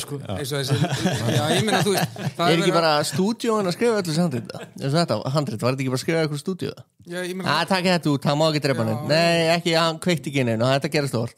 það má ekki vera á vendiskona hún er dansari það er ofaugrandi fólk getur hugsað og við þurfum að hafa þessa persónu svona og þetta hinsi þetta er náttúrulega bara að rústa í rauninni þessu creative dæmi sem er í gangi að þurfa alltaf að vera að vinna inn í þessi box bara því miður en svo líka talandi að þetta er svo ósannfærandi allt saman en í Schwarzenegger-myndinni svo ég gef henni nú eitthvað kredit því að hún var alveg hún er orðin eitthvað svona klassík en ég var hundfúllir ég sá hann í bíóhöllinni að því ég var búin að lesa bókina en þar er engin ekkert veikt barn og engin kona þar er hann bara lögga, svona þyrlu lögga sem er freymaði með deepfake falsi að hann hefur skotið fullt af óbreyttum borgurum og settur í fangelsi og svo er hann bara þvingað í leikinn það er strax, kaupið það en það er líka svo magnaði personar eins og Laughlin þessi tveir sem var bætt inn í leikinn með honum til hvers voru það, af hverju voru þær? Sérstaklega því að líka stóra breytingin í Schwarzenegger-myndinni sem pyrja mig var náttúrulega þetta var eitthvað svona raunveruleika þáttur en þetta var í afmörkuðu svæði fjörið fannst mér í bókin er að hann er bara í Los Angeles það er bara borgin er öll undir en þannig er hann í eitthvað svona arena og með eitthvað svona skrýtna svo ertu með tvær bíómyndin Long Walk og Running Man sem aftur ekki bara er samheld að fjalla svona þetta alræði heldur það líka sameiginlegt að fólk sem sagt fer sjálfviljugt mjög örvendingafullt í mjög rugglaðar aðstæður til að ná í peninga og þetta lýsir náttúrulega efnahægi og bara svona stöðu margra bandaríkjamanna sem eru náttúrulega eru bara búin að kjósa yfir sig einhvers konar ástand og gera því algjör örvendingu og þú getur ekki gert svona mynd í dag eftir að þættir eins og Squid Game að koma út sem hafa bara gert þetta hann fór nú í eitthvað þjálfunarferli atriði þarna í þessari mynd sem var svona eins og svona bara svona hraðspóla í gegnum Squid Game Já, myndinni sjálfur Já, ég skildi það ekki ég bara náði því ekki En ekki Squid Game einmitt miklu hugrakkara Jú, miklu betra getur ekki gefið svona og bara hörku komment á nákvæmlega þetta Ég hugsaði líka Hunger Games mér fannst það eiginlega skára og skemmtilegra sko. Bara Hunger Games koncepti bara og bækurnar og myndirnar mjög vel hefnaði bíómyndir og það líka færðu mjög góða tilfinningu fyrir allræðinu sem við umkringir þetta fólk og til hvers leikurinn og það til að mynda í Running Man þá við fáum aldrei raunverulega í það minnst eða Long Walk, hann bara beinlinis útskýri fyrir okkur af hverju þetta Long Walk í gangi og segja bara af einhverjum ástæðum vinnur fólk bara meira og það meiri production í samfélaginu þegar þessi leikur í gangi, þessi keppni en í Running Man þá engin sérstök ástæð, það bara svona þessi hugmynd kannski skautun að geta hatað einhvern og svona skrimslavæða fátækamannin einhvern veginn Já, svo líka náttúrulega þetta allt í einhverju deepfake var það ekki í þessari mynd frekar en Schwarzenegger-myndin sem byrja okkur bara deepfake ekki Já, nei það næst aldrei alveg sko neistinn sko nærði ekki örvæntingunni feikar hann ekki Já, þú getur aldrei sko, hann talar það Killian sko, þú getur aldrei feikað í rauninni þetta mannlega eðli, það sé einhver X-faktor í manneskinu og það líka í bókinu og það mjög áhugaverður punktur og kannski svona komment bara á þetta AI og svoleiðis, þú getur búið eitthvað til, en það náttúrulega einhver kjarni í manneskunni sem þú getur ekki replikerað og það þess vegna þurfa á þættinum að halda, þess vegna þurfa á raunverulegri mannesku í þættinum að halda þó þeir deepfake hitt og þetta og það fannst mér bara flottu punktur sko. Það voru nokkra nótur sem þið hittu á í þessari mynd svona pólitísið en allt og fáar sko. Svo sko einhvern veginn hún að floppa þessi mynd Hún að floppa Já, bara allavega Edgar Wright, fyrsta helgin bara, þetta ekki gott sko Hvað hann að fara að gera Hún með eitthvað 16,5 milljónir sko og svona neikvæðasta spáum að 17 sko og hún hún langt undir sko öllu sem sérkennilegt af því að þetta eins og ég segi þetta litríkt og skemmtilegt og ég hafði bara mjög gaman af þessu lengst af sko Það er náttúrulega ekkert sérkennilegt við það að hún sé að floppa því það náttúrulega bara hver einasta mynd frá Hollywood að floppa Við erum í Hollywood flopbuster öldinni þar sem Hollywood að sko aðlaga sig að veruleika þar sem Marvel myndir sko að taka inn $300 million þegar við vorum með sko markið í 1,2 milljörðum var bara svona standarddæmið og þeir eru náttúrulega að spyrja sig endalega spurningar af hverju alltaf floppa, af hverju þetta alltaf gerast en svarið náttúrulega bara mjög einfalt Það út af því að Hollywood þorir ekki lengur að gera heiðarlega kvikmyndir. Það verið passað allt of mikið upp á check-in-boxin að það sé enginn sem móðgað, það sé enginn sem farið yfir mörkin hjá og passa upp og allir séu með í leiknum. Það gerir ekki góða kvikmynd. Nei, það sko, en svo ég klára hennar punkt sko allavega, hún búin að taka inn 27,7 milljónir Universalt, kostaði $110 milljónir og þar segja þeir vitringarnir úti 275 milljónir til þess að sko standa sléttu sko, þannig með kynningakostnaði og allir fjandarum. En svo Running Man kemur 87, það sama ár kemur sko ein minnsasta mynd Schwarzeneggers ever, Predator. Og þar voru tilbúin á sama tíma að þeir geymdu Running Man til þess að hún væri nú ekki að keppa við Predator sko. Predator var hitt, Running Man var bara ekki hitt sko. Hún var undirperformara með Schwarzenegger mynd sko. Þannig að það má spyrja af hverju eru að vera að remeka sko, mynd sem að var þetta búið að kreista síðustu blóðdrópa nára allir með þessu fransar sem svo Predator þetta náttúrulega Disney gríndæmi í dag sko, ég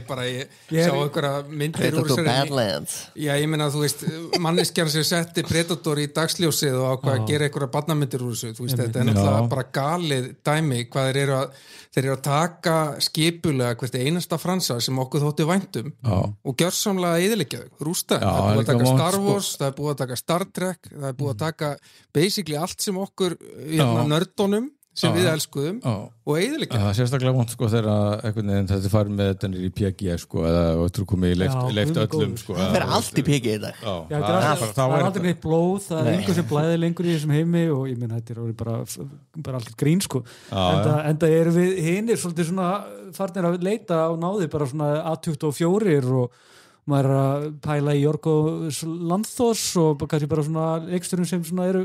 Þið miður stór skrýtnir en viðst allan að þóra að segja sögur. Já, en allavega, eins og segir, þetta var ekki leiðileg mynd sem kannski allir að nutta salt í sári, sko. Og svo ég náttúrulega svo mikill Stephen King maður, sko. Ég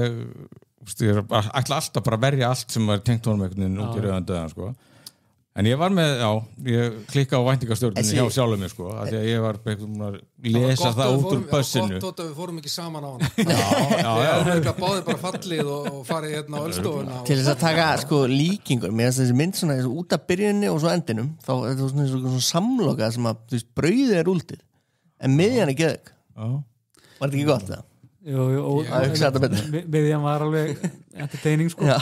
En já, þetta er klúður þessi mynd, sko, svona þannig laga. Ég vildi bara óska þess að menn myndi bara, þú veist, leyfa lágmenninguna að vera lágmenningu, skiljið, og leyfa pölpuna að vera pölp og treysta okkur áhorfendur pínluti fyrir því að hluti geta verið óþægilegir, hluti geta verið blóðigir og hluti geta enda illa og það þarf ekki að gera öllundi geðs, skiljið, og þegar þú reynir að gera öllundi geðs, þá endar með svona mynd. Þú veist að reyna að gera stúdíónundi geðs með því að hafa opin endi og það er að vera með framhald, það er að reyna að gera einhverjum áhorfendur geðs með því að láta hann ekki enda og villa og þau lifa á. En erum við ekki basically bara konum með sko 2 gerðir á myndum í Hollywood í dag? Það er þessi mynd sem er augljósa stúdíómynd og handritið var augljóslega bara, hann má ekki drepa neitt nú, nei, konan hans er ekki vandiskona. Svo ertu bara með myndið sem er bara eins og Christopher Nolan, gæði sem gerir One Battle After Another, svona gæði sem fá bara gera sitt eigi stöf. Það var náttúrulega hræðileg mynd One Battle. Þér fannst það? Já, hún var svolítið samt, ég var átt eitthvað Pandora-box. Hún tikkaði náttúrulega svolítið í öll bóksin, sko. Það var eitthvað svona redeeming qualities eiginlega í öllum og Já, en náttúrulega, sko, þetta var frábær mynd, það er ekki váð því, en auðvitað, sko, hefur Paul Thomas Anderson gert svona 5 aðrar betri myndir, sko, bara en ég meina, það skilur ekki váð því. Ég held að við séum bara komin á þann stað að þegar það kemur meðal góð mynd, þá er fólk bara, situr bara í bíó og ég var bara að horfa á meistara. Svo kemur alltaf. Já, þetta er bara búið að vera svo dapur, þetta er bara búið að vera svo ótrúlega dapur tími og maður við vorum að tala hérna áðan, bara með lokun Álfabakka, svona endofan era í íslenskri kvikmyndasögu. Það er hrikalegt. Þú veist, maður hefur bara svona raunverulegar áhyggjur af því, þú veist, hvert kvikmyndir hafa lifað af alla verstu skelli frá því kvikmyndir var fundin upp. Það er kreppan mikla, það er heimstyrjaldir, það er allskins hluti sem kvikmyndir hefur alltaf lifað af. Þetta er í fyrsta skipti. Sjónvarp og tölvur og verið vin og vídeolegur og verið vin og veruleika flótti fyrir, þú veist. DVD, basically, menn held að það myndi rústa kvikmyndir. Það bara jóka á gæði mynda og tekjur. En núna eftir að streymisveitinar eru að ganga frá þessu öllu saman og þessi tími, þetta er í svona fyrsta skipti sem maður svona virkilega hugsa bara munum að lifa þetta af, eða erum við bara að fara að tapa þessu formi svolítið sem við ólumst upp og elskuðum. Það er líka, að þegar sko lélögu myndirnar í gamla daga voru líka góðar, eða voru betri, sko. Þetta er svo þegar ég var 17 til 20 ára, þá sá ég allt í bíó, ég gæti að fara alveg 4 sinum að viku bíó. Og það var allt megnar svo að rusl, en það var samt einhvern veginn gaman, sko. Bara en það var svona frumlega myndir. Já, það var eitthvað nýtt plott í hver einustu mynd. Það var bara ekkert stúdíó sem var með puttan í öllu. Það var, allar myndir voru svolítið svona leikstjóra myndir. Svo bara kemur af og til kemur alltaf eitthvað svona mynd sem að fer þvert á normið sem er í gangi og þá verður hún æðislega verið svo kópur í mann, sko, 92 þegar ég kom út úr regnbánum og var svo Reservoir Dogs það var skorið á honum eirað maður, tíðaböldi sjálfur maður. En sjáðu líka þú minnist á þann á Christopher Nolan og Paul Thomas Anderson. Það eru svona nokkur leikstjórar sem fá að gera það sem vilja. Býttu, en einu sinni voru bara allar myndir þannig. Einu sinni voru bara leikstjórar sem voru bara og höfðu bara algjör kreatíft valdi við því sem voru að gera og sko þessir auðvitað hafa lifað einhvern tíðina, fá endur þessum peninga því þeir skapa gríðanlega pening en það er engin annar leikstjóri sem fara að gera þetta. Nú eru menn bara í 9-5 einhverju. Þessi tveir Já, ég segði samt eins og One Battle After Another hún er bara auðsan lofur öllum áttum alltaf, hún á ekki séns í að skila sko krónu í kassan sko. Þannig að það verður náttúrulega bara að fara að breyta framleiðslu. Þetta er eitthvað mjög skrítið einmitt. hvað þetta dýrt Ég var að fara að slá botni Mér finnst það bara geðu ykkur samræði ég vil bara halda þessum mönnum hérna endalist Aldrei svo vant, venlega ég sem vil alltaf klára þarna sko leið sko en við erum komin í hvað, klukkutíma og 12 mínútur það gísling, svona podcast gísling? Já, þetta er gísling Ég sé bara þetta fyrsta crossover hérna milli menningavættarinnar og lámenningarinnar hámenningin og lámenningin Býði eftir að við tökum ykkur í gíslingu mættist hérna sko ég sendi ykkur 2 næst í þjóðleikúsið hérna á nútíma óperu sko Jöfnveld væri gaman að heyra Tóta Það væri mjög taka út eitt erfitt þungt 3 tíma stykki Já, svo er eitt bara með leikhús sko Það er alltaf þessi aðtöfn, ég get ekki tekið þátt í aðtöfnum sko Og þú verður, við verðum eiginlega ekki setja upp reglum með þessu Þegar maður komst að því að maður mætti ekki tala í leikhús Ég bara nenni ekki að nota þau Það maður ekki tala saman í leikhús Ég var í sjokki þegar ég komst að því Hvað er nokkur Tempest, ofðirið til Shakespeare var í Borgarleikhúsinu fyrir nokkrum árum frumsýnt á eitthvað annan í jólum eitthvað bla Ingvar og Hilmir og allir sko ég man ekki á hvað fjölmiðli var ég allavega fekk bóðs með hann að ég bauð Batsmóður 3 með mér held ég og hitti þar annað par sem kannast við fjölmiðlakonu og við sátum á fremsta bekk það var eitthvað allt orðið tróðið sko og svo bara í hlénu þá var bara neyðafundur bara stefnum bara við verðum að fara bara getum ekki verið hérna, við verðum bara að fara og ég ætla svo með hvað, það blasa bara 4 auðir stólar við Ingvari og Hilmi ég ætla ekki að taka þátt í því sko bara við verðum svona sitt í gegnum þessa sýningu fyrir Ingvar og Hilmi já, ég tók það þú er svo fjötraður þú hefur getað frelsi bíó og bara fokkið ykkur í farin það var ju áður en að kostaði 100 skall Þannig að þið sátu eftir það Við tókum eftir hér Neittur þriði Batsmóður að setja allar sýninguna og ekki sena síðan Jú, en við vorum alltaf hægt saman hvort ég sko hitt parið líka lengur hægt saman Var það þessi sýningi sem slátra þessu? Kannski ég er alltaf að hugsa hvernig var svolítið svo þú nú ég hef aldrei sett upp leiksýningu eða búið til bíómynd þannig ég ætla nú ekki að vera neitt Ég segi þetta í hverjum einasta hætti sko ég hef aldrei búið til kvikmynd en við erum einhver fyrir því sko við erum allir sérfræðingar ég vissum að sko ungt fólk á eftir að elskara þátt sko svona 4 gamli kallar að tala 90s nostalgíu og hvernig alltaf betri í gamla dag sko. Ég er 32 ára, kortungur ennþá rétti þess hann Oddur gæti það er nú það sem að dýnamíkin í þessum þáttum verður til sko vegna þess að hann Oddur gæti tæknilega verið sonur minn sko ég á badd sem er ári eldra mitt hlutverk að vera alltaf svona nú er það, segja okkur meir, var það þannig í alvegni Já, Oddur minn, sjáðu nú til sko þegar lífið var þess verið að lifa því hérna í eittísinu og það var einhver alvöru háski Herri, þetta er búið að vera geðveikt er þetta ekki bara búið að vera geggjuð yfir það? Þakka kjærlega fyrir komuna, þetta er bara frábært að koma bara geggja að fá okkur Hvetjum öll eða alla til þess að hlusta á menningarvaktina Já, bara endilega Takk fyrir það við fylgjum spenntum með því það er 3 þættir og þeir eru búin að espa bubba upp og allt svo er náttúrulega sko trikkið er náttúrulega að vita að kunna velja þessi gestir sko eins og við erum náttúrulega að fá ykkur sko og líka að fá Jón Viðar við hefum gert það, við fengum Jón Viðar eins og sko til þess að tala sko The Crown á Netflix það er þetta rándýrt sko. það var rándýrt program ógeðslega gaman sko Já, ég meina hann er náttúrulega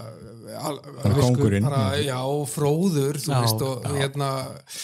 og bara ótrúlega gaman að fá hann svona í heimsók sko, það er bara frábært Já, en þetta er náttúrulega svolítið samt eins og ferðast nokkur áratugir fyrir tíman sko að sitja með honum og spjalla sko en hressandi að sama tíma og ég meina bara það sem eldist aldrei er bara hreinskilin og ég held að það sé ástæðan verið því að fólk vil lusta á hann og lusta á vonandi okkur að við erum bara að tala tæpitungulust hérna það sem við upplifum það er líka heiðarleikin er bara svolítið grundvallar aðrir í þessu ég upplifði mig svona sem fórnalamp hérna í þessu þætti ég er svona Stephen King fórnalamp ég varði fyrir svona tráma í gær og ég er að reyna að varpa skömminni frá mig skila skömminni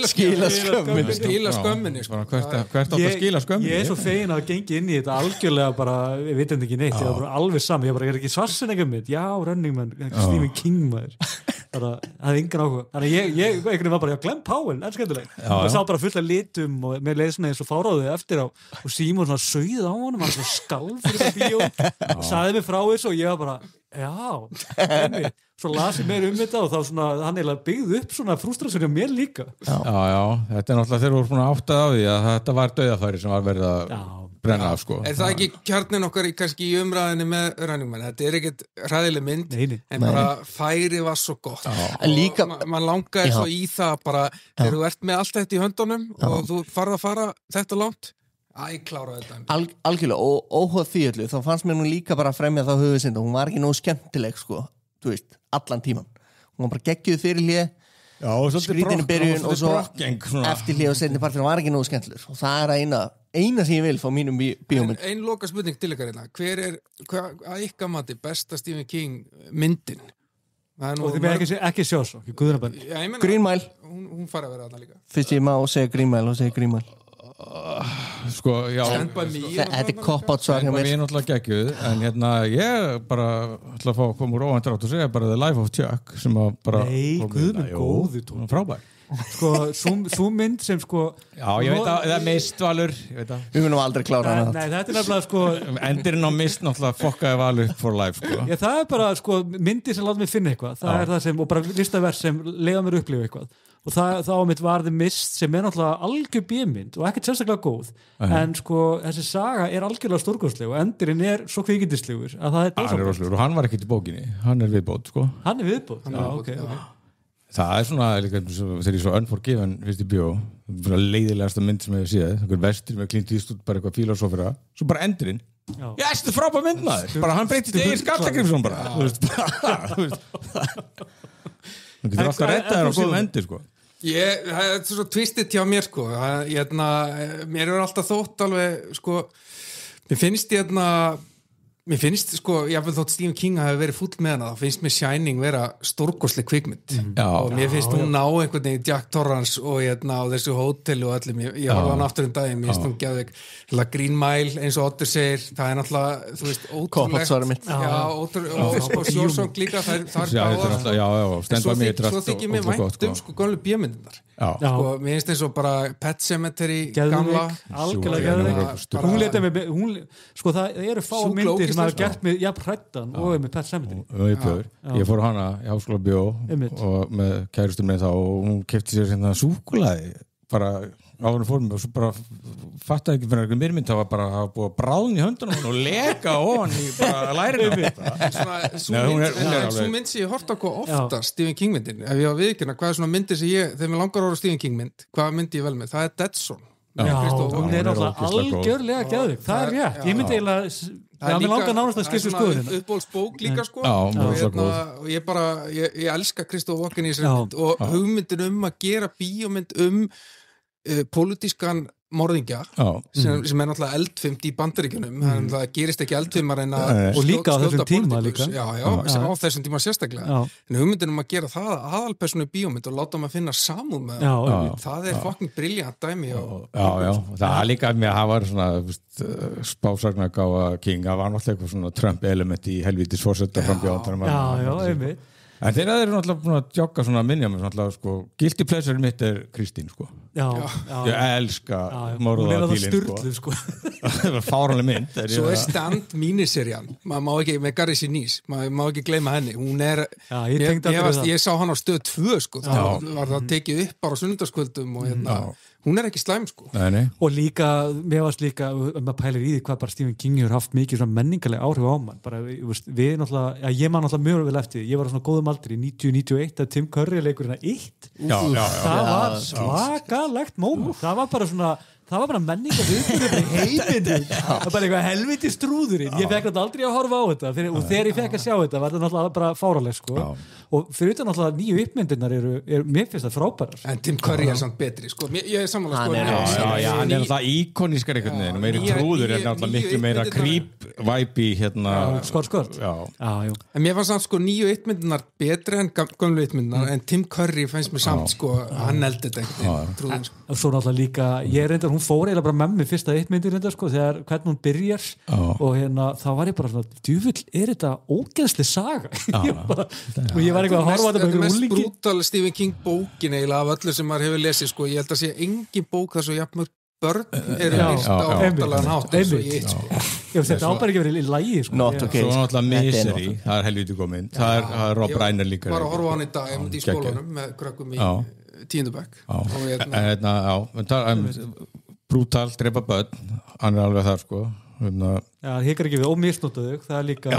í bókunum er það mjög sterkt en ég er sjaldnar í myndunum ég er náttúrulega búin að vera der konstant rítar í bara rúmlega 40-50 ár sko deilum því tóta minn þá hefur mér ekki svo væntum mannin og ég veit þetta er góð maður og satt ég ég hekk mikið á bar fyrir nokkrum árum og þá var ein barfluga sem hann er svo vondur maður hvað meinar það? Svo vondur við persónuna sína Svo ógeðslega við persónuna sína Þetta er vondur maður Það er rétt bara engin samúð þannig bara og hann fær allt sem hann sjálfur skilið að refsa sér í Misery sko en hann er að sama skapi eiginlega engin höfundur betri að kveikja samúð þína með persónum það er það sem gerir hann svona sérstakann höfund er að hann býr til svona yfirnáttúrulegar aðstæður en hann yfirleitt hefur bara eitt hlut í sögunum sem er yfirnáttúrulegur restin er óbúslega raunveruleg og færið til að trúa á söguna sjálfa og aðalpersonar eru svo alltaf þessi everyday man sem hann getur svona einhvern veginn trúað á það er einhvern tónlistarmaður eða það er rithöfund eða þetta er venjulegt fólk í óvenjulegum aðstæðum og líka bara ógeðslega góður í persónusköpun og svona bara gerir þetta svo fyrir maður alltaf er Seilumslátt í fyrsta skipti árið presturinn og aðalgæðin er að fara í kvöld maður tegn til prestins og presturinn að hlusta svona rock'n'roll þá bara ég kann vel þennan prest ég las hana aftur í sumar í bústanu líka ég tók 2 Running Men og Seilumslátt og Seilumslátt eldist bara mjög vel ég las henni fyrir aftur múið er svona 4 sinum Já, einmitt. En það ég sá hérna myndin á gamlu sko, hún var náttúrulega ekki nógu góð sko, en ég einmitt ég smellið inn bara að ég er sem sagt með grúpu á Facebook sem ég stofnaði fyrir cirka 8 árum sem heitir Kongsmenn okay. Ég hef nú ekki verið duglegur að ég var með Melvinir sem var aðdándaklúbbu Mel Gibson og svo Kongsmenn Var það í kansilega var það fyrir? Já, hún loknaðist út af en Kongsmenn er held ég ennþá Herri, beint í hana maður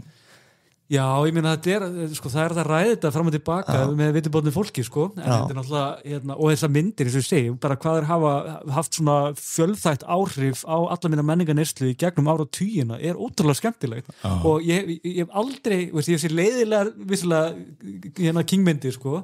en það eru alltaf áhugaverðar Já, það er alveg sko bara margt af besta rusli sem eru séð byggt á King-bók sko